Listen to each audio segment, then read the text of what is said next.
terms of CVs, the best advice I could give is keep it simple and factual.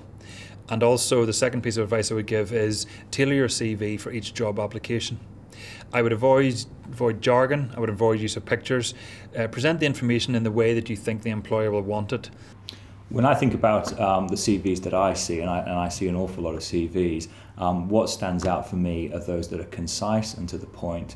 I think it's really important that you have something at the front of the CV which tells me something about you and about your achievements, a personal profile, for want of a better description. And then I think the thing that really stands out for me in CVs as well is where people talk about what they have achieved. So the CV talks about, I did this, I did that, not we, because I'm interested in employing you, not employing your team. First and foremost, I don't feel it should have any gimmicks. It should be straightforward, to the point, give the essential details of your address, contact details, and a personal profile of your track record to date in 3 or 4 lines, followed by a chronological track record of the roles that you have played and the success and achievements you have had in those roles to date. In terms of your CV structure and the content of your CV, for me it should be put into bullet points. Those bullet points can be detailed. Don't be afraid to put in 2 or 3 lines. If I'm engaged enough to read your CV and there's a particular point of interest, then make sure you go into a little bit of detail on that. Don't just state people management. Feel free to state how you developed people and quantify your experience, and so it's demonstrable and tangible to the reader. Make sure that your contact details are at the top of the CV.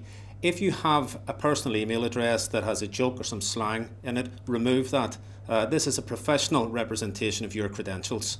Once your contact details are in full, then look at a personal profile. The personal profile is the one area where you've got some freedom of expression, and it needs to be a balance between the achievements that you have and your work history to date, coupled with your aspirations for what you want to achieve within your career over the next 3 to 5 years.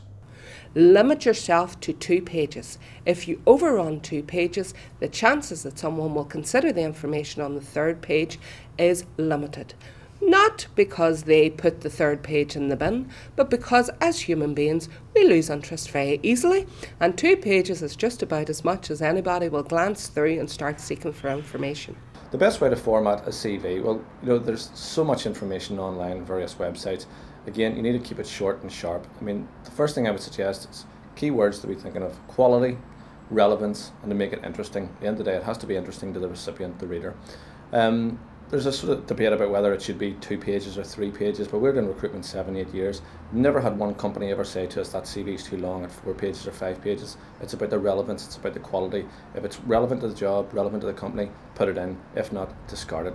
I don't believe there's such a thing as a perfect CV, and lots of people will give advice towards what a CV should look like.